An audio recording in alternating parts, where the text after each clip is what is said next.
Hey everybody, got an Object 430 match for you today on Airfield. Platoon was Chili Rabbit's E5 and Eddie's T95. Not one of my favourite maps. Airfield kind of tends to play out the same way every single time. I mean, honestly, most of the maps do, but Airfield is just boring. Most of the fighting takes place around the North Rocks in the D5, D6 region. Very seldom does that change, and so usually what you end up with is a pretty ordinary brawl up there. People poking around corners trying to get shots into each other, and Artie just raining down. And it's a very static fight, unless you manage to find out one of the flanks is undefended, bust a medium down it. You can't really progress through this map unless you just smash your way through that block in the north gradually, which I don't like. I like maps that tend to be a bit more mobile, give you more flanking opportunities. The actual airfield itself is just too open to be viable. You can flank out onto it with some TDs, light tanks and mediums, but a lot of the time it's not worth it, as you'll just get shot by everything. Not the best trade there. I take 402 off the bat chat, do 351, but thankfully he's really not that good and doesn't attempt to sit there and clip me, and I'm able to back away because he didn't manage to land a tracking shot. Now here I get a little bit cocky. I know the bat chat's actually backed off down the ramp and can't hit me anymore. Chili Rabbit's covering me, and so I start poking out looking for shots. Unfortunately, I forget that there is a 40-43 in the match, and Chili Rabbit is a big tempting target right beside me. The 40-43 takes a shot and ends up wiping out a good chunk of my hit points. I'm not sure which one of us he was aiming at. It honestly could have been either of us, or he may have seen the two close together and thought, I'll try and get a bombardier on these guys.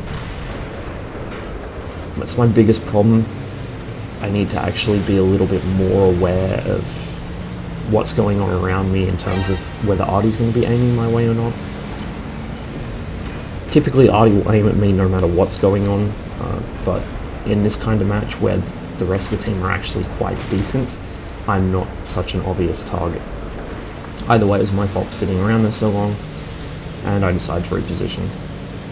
Bit of a risk climbing this ramp so late in the game, but I do get away with it. Now the problem is this position is also a really obvious Artie target. Even if you're not spotted, if there are tanks down in the middle getting damage put on them, the Artie knows to shoot at this bush. And so I don't usually like taking this position, although recently I have been doing it a lot more. In this game it actually turned out to be the right thing to do. I was able to put out a lot of damage, and the Artie was busy focusing on the North Pass, trying to break that deadlock so his team could get through. E4 obligingly drives out through middle and starts trying to circle the bat chat. I'm not sure what gave them that bright idea, but it gives me some beautiful shots into the sides of his tank and the sides of his turret. That one flew high, bounced off his roof, and the bat does get another shot into me before RT-57 takes care of him.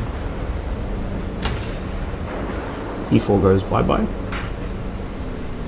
I'm sitting at a comfy 2900 damage already. The DPM buff to this tank has just made it really quite something in close to mid-range engagements. It was always good, now it's really good. A 430 is not something you want to allow anywhere near your flanks. It'll just tear you apart. If I'm remembering correctly, with a good crew and rammer, the DPM on a T62 and a 140 is both the same. It's about 2909. It's about 2950-ish or 2970 something on the STB. This is 3000. That wasn't the best shot at the 103, but it did still pen, as did that one. What happened was I was going to go for a side of turret shot. He turned to face me, I took the shot anyway, and just luck basically carried it through. That one again, wouldn't have expected to pen, but it did. And the mother of all bullshit shots is about to come up here. It wings him in the side of the turret at what looks like it should have been auto bounce and goes through anyway. Sometimes you do get lucky. The HD remodel to the 103 actually considerably nerfed its turret armor, and so you can get some pretty ridiculous shots through it now. It's nowhere near as strong as it used to be. Get some help with the Leopard, although I probably could have handled it myself. And then suddenly we're behind these guys.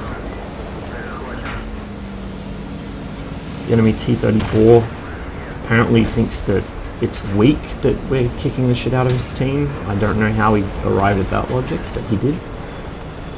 And so with just 2 T95s and the Arty left, it's clean-up time. The other T95 has actually made a run for our base, and it looks like he might be about to get away with it.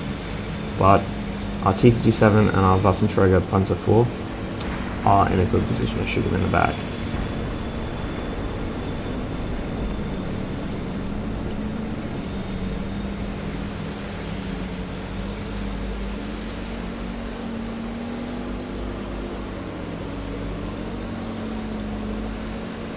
Unfortunately for me, the Type 64 finds the Arty first and begins pecking him apart before I can get there, so I'm going to end the game at 5600 damage. Some bad life decisions early on, but I managed to recover from them and pull out a pretty decent match. That's how things typically go in the 430. It's a nice, easy tank to play. Its armor is decent enough that you won't always be penned by incoming fire, which is the problem with the other Soviet mediums at this tier.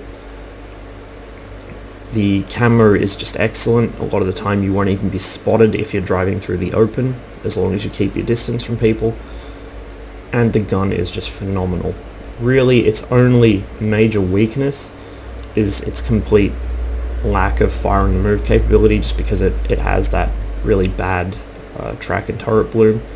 But with that said, it's only really bad when you compare it to the other Soviet tier 10 medium tanks. It's actually almost on par with the T-54, so it's not unusable. You can fire on the move, but you're just not going to be very accurate with it. But that's the kind of price you pay for having all the other good points of this tank. It had to be inaccurate on the move, or they would have taken away some other advantage of it. In the end, I'm quite happy with the result, and I cannot recommend it enough. Anyway, thanks for watching. As ever, there will be plenty more where this came from. If you're into this kind of thing, feel free to subscribe. I don't really care if you like and favorite and share. It doesn't bother me. I'm not out here to be famous. I just want to post up videos of old tanks. Best of luck on the field. I'll see you next time.